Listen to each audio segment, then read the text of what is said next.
You know them smooth, romantic, nighttime feeling that some Michael Jackson songs give. I don't know why, but for some reason they just hit different. They make you feel a certain way. So that's why I want to go for those vibes today. I'm gonna try capture that. And my hope for you in this video is that you learn something from it. So let's just get to it. Mwah. So just like with any song, any sample, any piece of music, we need a foundation. And the foundation that I always love to do, some people do drums, but I love to do chords first because they set the whole vibe and you can work your way off that. So I'm gonna be using electric piano because like the production in like Michael Jackson songs, right? Think of any like slow ballads that you know, there's always electric pianos. So I'm gonna be using that, and I'm gonna use Keyscape for this one. I'm just gonna play around with different pianos, see which ones I like. Oh yeah.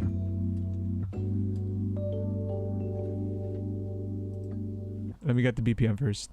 So like 1, 2, 3, 4. Yeah, basically 75.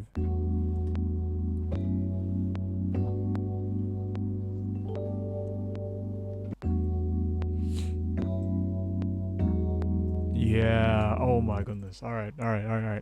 Okay, let me break this down for you, bro. Okay. First of all, we're in the key of D major / B minor. Right, that's where I'm basing it off everything. I'm gonna speak in the context of D major because it's just easier for me. So I'm playing this too, right? And it's like an E minor 11, and then I go to this F sharp minor, like F sharp minor 7, like add 11 type chord, and then I go to the 4, and I'm playing a G major 9. So I'm doing like a 2, 3, 4. Yeah. Yeah, that's the first part. And then look at this, yeah? I do the same thing, 2, 3, and then I go to like a major, like a major 6, okay? Which is a B major 9. So the 6, right, in the number system, it's usually like a minor, isn't it? But I'm making that into a major. And it just, bro, it sounds like it's basically modal interchange, right? Because I'm in this new key now. Or it sounds like I'm in this new key because just the emotion that it gives. Yeah. It really gives that like out of world type of feeling, which I actually like. It's so sick, man. That's usually a tip. Like if you want to modulate to a different key and like give that like out of worldly type of feeling, I think making the 6 chord into a major is it's always a good way to go. The same thing can be said for like, let's say if you're in A minor, right? Or C major, take the same thing. Oh, come on. Oh, wait.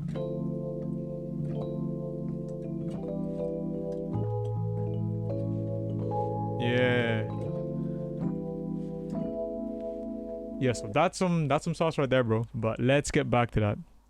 Oh yeah, I do this other thing, right? So it's like a 2 to a 3, and then it goes to 2, but major.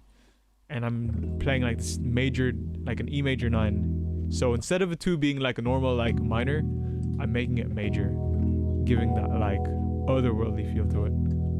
Hallelujah. That's actually insane. We have the foundation now. We have the keyboard. We have these like nice chords. We set the tone. Now it's just missing some definition, some color to it. Because right now it's kind of empty. And to give it some more color, I want to add some guitar. Yeah, I'm going to be using my Moonglow Deluxe Quartet. I'm going to go to the phrases section. I have some midis as well, but like... Oh, I like that. Okay, let's see.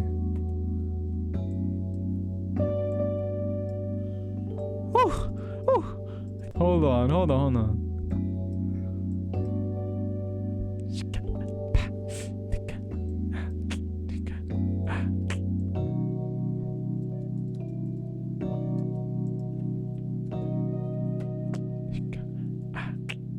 So this third chord right here, that's a G major, right? A G major 7, G major 9, whatever. I'm just playing the 5th of that. So we got G, B, D. That's that D note over there. But like a guitar, which I think is smooth. What if I like fade it up? Nice. Okay, and the third chord of this part, that's a B major 9 or whatever, right? and I'm just playing the second, or not the second. I'm playing the third. So first, third, fifth. I'm playing that third there. If you don't know what I mean by saying like the first and third and fifth, that's just basically like the intervals. This is usually like the first. This is like the perfect fifth. This is the major third. I just say third because it's like easier. That's the major third. So this distance from here, that's major third. You got minor second, major second, minor third, major third. So you might see, bro, you might come across like some like, you know, jazz theory people like using all that stuff, using like terms like major third, minor third, perfect fifth, 16th or whatever, 15, whatever, blah, blah, blah, blah. It's just that. It's just intervals, bro. I remember I'd get so confused when I'd watch those videos and people say what they mean. I had no idea what they're talking about, but it's just the distance between the notes. Anyways, yeah. What else? I like that trill, bro. Okay, we'll build it up. This is like the intros first. Yeah.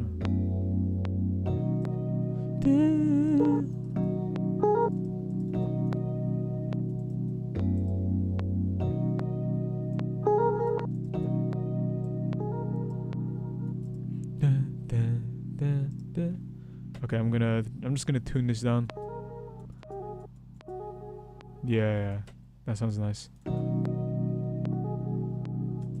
Okay, so the context of that is, okay, when we hit this chord, the majority of this like chord progression is in D major, but when it hits this note, that third chord that sounds like heavenly, whatever, we're in the B major scale there. And what I'm doing, I really like how that sounds. That's basically like the fifth note and the sixth note, and that's what I'm doing. So what does that mean? So that means that whatever scale you're in, whatever key you're in, let's say you're in like A, you can also do that fifth note to the sixth note, like tremolo, trill type of thing. So 1, 2, 3, 4, 5. Just a bit of technique that you can use on your production. So boom.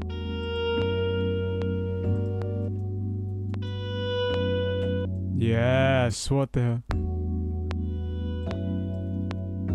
Yeah, that's smooth, bro. Okay, we'll leave it there. We'll leave the guitar there. Okay.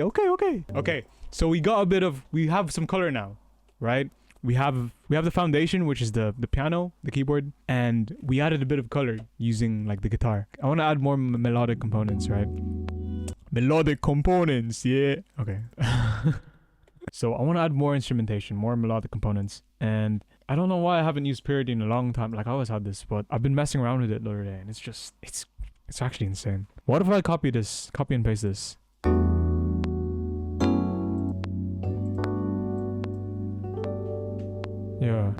Yeah, I know. There's usually some pads in the background, so I'm gonna see what comes up.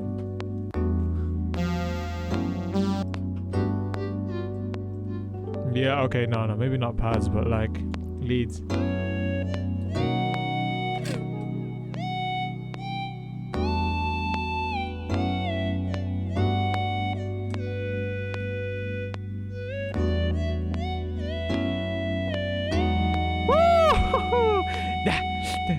Okay, I said I was gonna do leads or some more instrumentation and all that stuff. I think I'm gonna do bass first, right? Just to give it that even stronger foundation.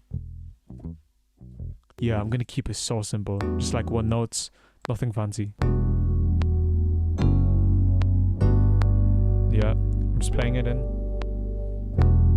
Yeah, 1, 3, and then 6. Alright, again. Did it 2, 2, 3, 4. Yeah. Yeah, and then 2, 3, 2. Yeah. Okay, I'll tell you why I made the bass simple. Alright, I made the bass like just one note and like really simple because I want to add more on the like more melodic side, right? I want to add more instruments. I want to add more like, I don't know. I want to make it kind of busy, right?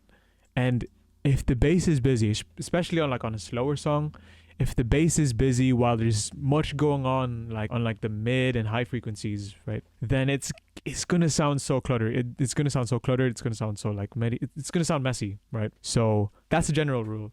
Like if the, okay, let's think about it in frequencies. Okay, you got your bass, you got your middle, you got your high. If your middles and highs are like kind of like busy, like there's lots going on, then you want to keep your bass kind of simple, right? Simple and clean is the way to, sorry, okay. You want to keep it simple, right? So not too much going on, not too busy, right? It just sounds nicer. It just sounds more clean. That's the general rule that I tend to follow. Sometimes I break out of it depending on the emotion that I want to give off, but in general, it's, bro, like trust me, it's better to keep your bass like simple and like not that busy, while you're like, if your middle and high frequencies are busy. And it's kind of like vice versa. If your middle and like high frequencies are kind of tame, right? Like let's say it's just a pad and just like a few piano chords, then you can make the bass kind of like a bit more busy. Again, that's just depending on like what type of vibe we're going for, but that's just a general rule that I tend to follow. And yeah, just remember, bro, like when you're putting all these instruments together, think of it as a band, right? I don't know if you've played in bands before, but like if everyone goes crazy all at once, like it's not gonna sound good, bro. It's not gonna sound good. We all like, all instruments need to work together. Like they need to learn how to complement each other. Yeah, that's where a bit of mixing comes in as well. Like that's why I have all these like volumes adjusted. Like I don't want it to be too loud in some areas, and I want to give focus on some other areas. But yes, man, that's just generally what I do. Look, that bass gave us more of a foundation now. Okay, now for purity, I'm gonna go back to purity, and I'm gonna, like, it's just, bro, it's begging for a flute, or it's begging for a lead. So I'm gonna, no. You see what I mean? Okay.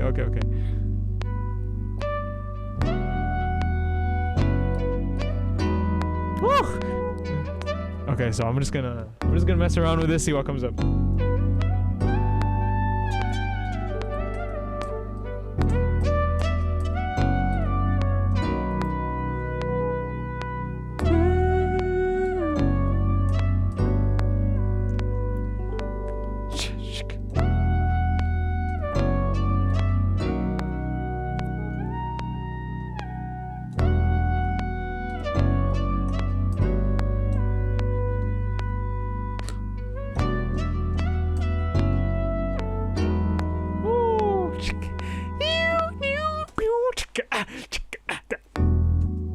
Oh my days. Oh my goodness.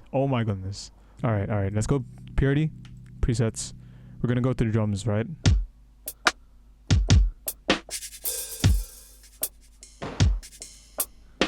Yeah, those type of vibes, bro.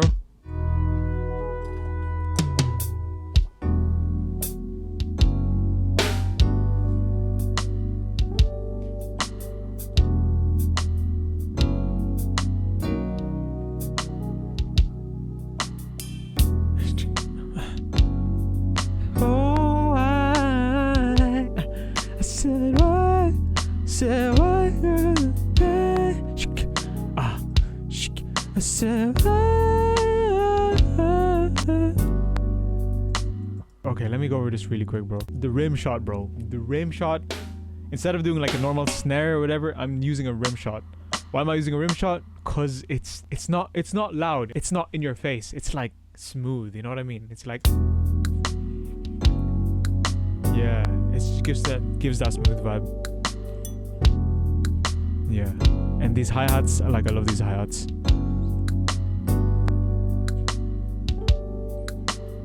But you saw what I did. I added first like the hi-hats and the bass, or like the bass drum and the snare and the rim shot. Yeah, I added that first just to set the rhythm, just to set the tone of the drums. And then that's when I added all this like fancy, like I don't know what this is called. I think that's like a clapper looking yoke thing. I don't know from where, but like it just sounded nice. That's why I love playing around with drums like this, like especially on purity, cause like the sounds that you'd hear. Oh, that'd be crazy. Oh, that'd be insane.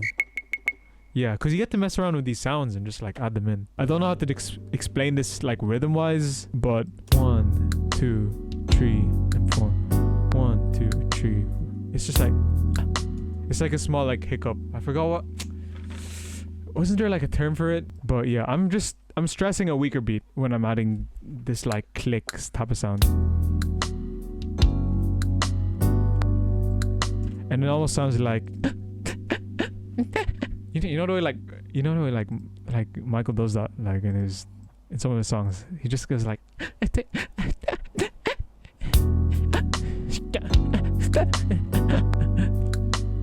yeah, it kind of sounds like that.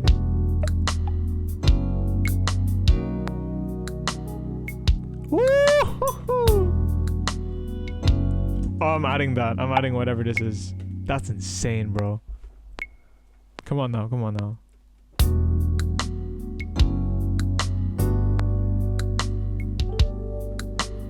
Okay. For this part, I have this like hi-hat countdown. But I want to add like a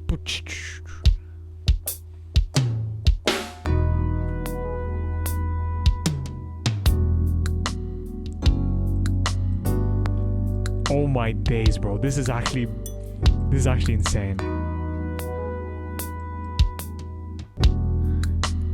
I'm gonna have to release this, bro. I might have to release this, man. Okay, I actually got rid of this first part of like the lead because I feel like it was a bit too obtrusive, you know. I wanted to ease you in, right?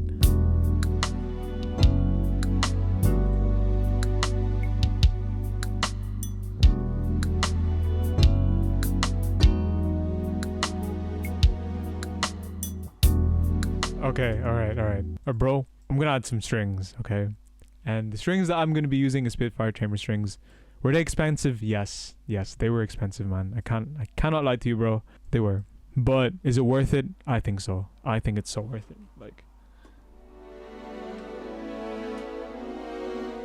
it sounds so beautiful, man. And it's like, look, if you want to make sounds, if you want to make good sounds, bro, like good music, then you need to invest, bro. You need to invest in good sounds, like legit. You can get away, honestly, bro. You can get away, right, with like free stuff, like labs goes a long way. But you know, when it comes to sounds, like, you do gotta invest, bro. It's like life, bro. If you want to improve, you low-key gotta learn how to invest.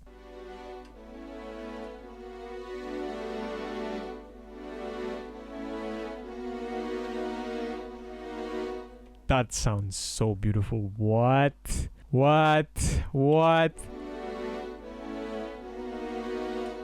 It's worth it, bro.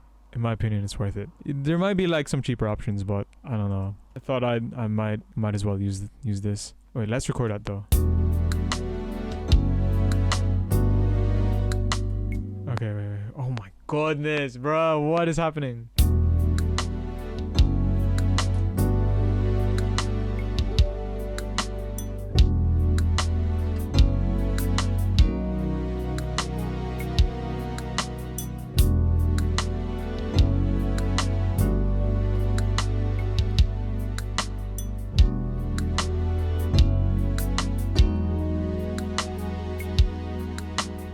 Okay, so with strings, right? One of the best things that you can do to your strings is to add some modulation, bro.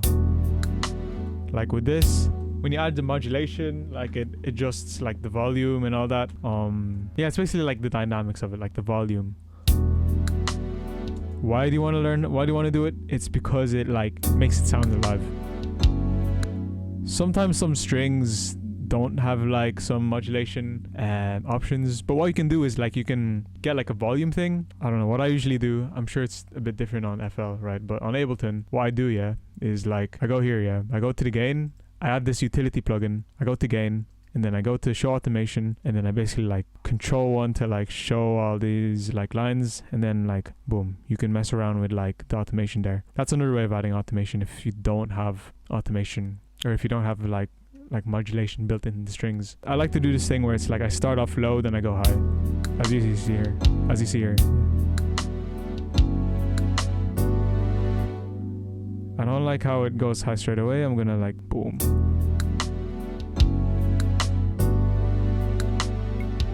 Yeah.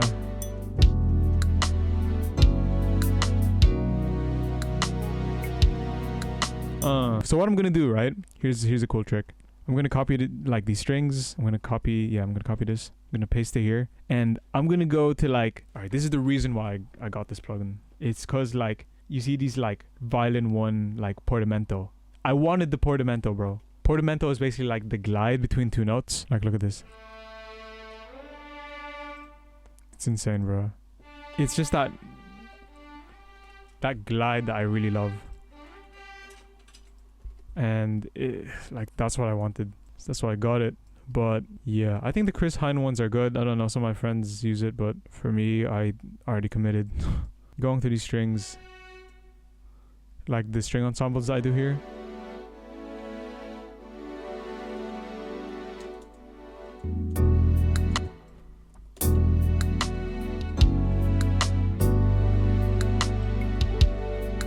Yeah.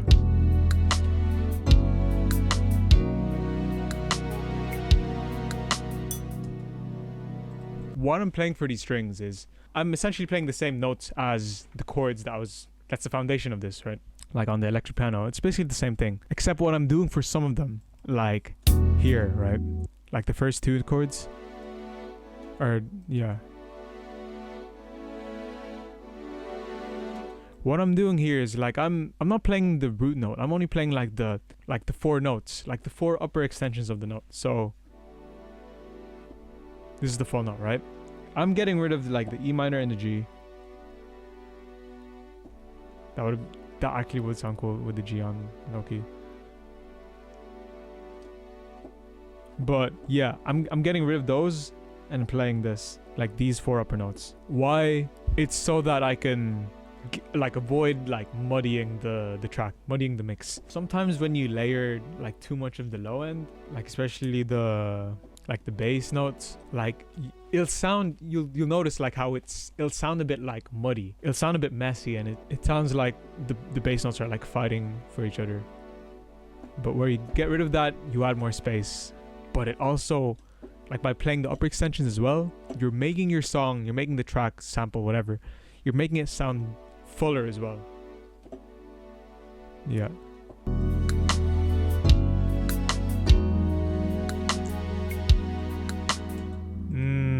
Come on now. Come on now.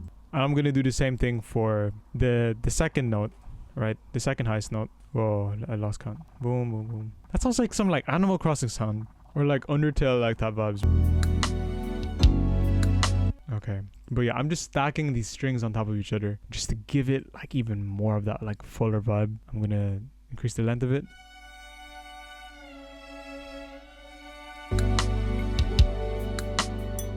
Okay, it's alright though. What I was gonna do there was like pan it, right? I'm panning these strings to the right a bit, because if you picture an orchestra, there's different instruments in different sections, right? Just to like simulate that, I'm just like panning it to the right. It should be panned to the left, to be honest, but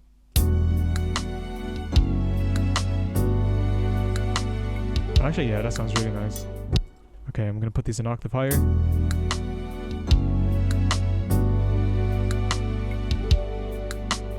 Yeah, just those two notes on top of it. And what I love to do is like I group these strings together and then I add some reverb. I'm gonna use vintage reverb. Holy Lord. You see how like angelic that sounds, bro? This is what I do actually. I have all like the melodic stuffs grouped up, and I put the sound shifter on. Yeah, I add sound shifter, and then I like mess with this part.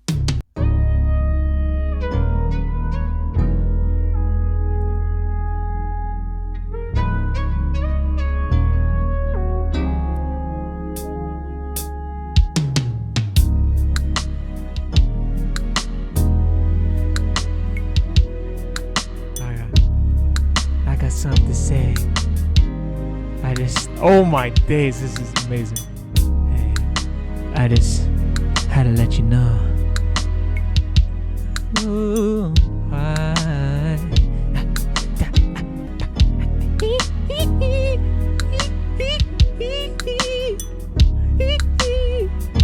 okay, I'm gonna have fun, bro. Okay, I'm just gonna okay, I'm gonna record over this. Yeah, listen to the sound of my voice. What the hell? Ew. That's kind of funny though. I've been meaning to tell you something. Listen to the sound of my voice.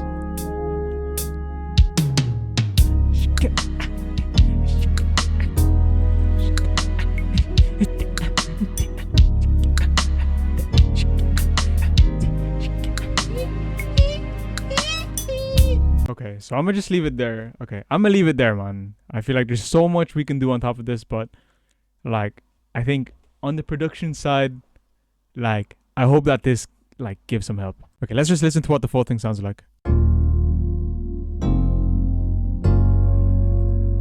been meaning to tell you something. Listen to the sound of my voice.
That was smooth, bro. That was too smooth. If you like the phrases that I use in this video, you can get so much more, bro, from my Moonglow Deluxe Quartet. And you can get it for a percentage off if you use the code MOON20. I'm gonna take down that code soon, so if that sounds interesting to you, you should go get it. Link is in the description. I said in the previous like theory video, I'm gonna be making more videos, right? I want to make more theory videos. I want to make sure like my videos help out even more. I've started this like smaller private like paid community. There's nothing in it, right? But I want it, my vision for that thing, for that community is like, I want it to be like a library or like a treasure trove of like what I know about music. And, you know, I want it to be a place where we can all help each other out. You know, if you have any questions, you can go ask me there and I'm going to like help you out. That's my vision for it, right? Just a place where like it's like people who are more serious about production like can come there and join. You can join for like a smaller price right now. Again, link is in the description as well. I'll see you there. Speak beauty, peace, and God bless. Mwah.